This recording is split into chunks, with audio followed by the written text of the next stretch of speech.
महाराष्ट्र क्रांती news, आवाज सर्वसामान्यांचा। कळंब नापिकीला कंटाळून शेतकऱ्याची आत्महत्या। तालुक्यातील डोंगरखर्डा येथील हृदयद्रावक घटना। कळंब तालुक्यातील पिंपळशेंडा डोंगरखर्डा येथील शेतकरी शामराव सोनबा जुनघरे वय 60 यांनी स्वतःच्या घराच्या अंगणातील झाडाला संध्याकाळी 6 वाजेच्या दरम्यान गळफास घेऊन आत्महत्या केली।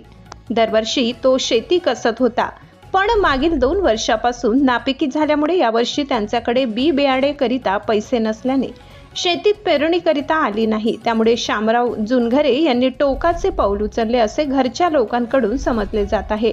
शामराव, त्यांची पत्नी चंद्रकला जुनघरे, मुलगा विनायक सोबत शेती कसत होता।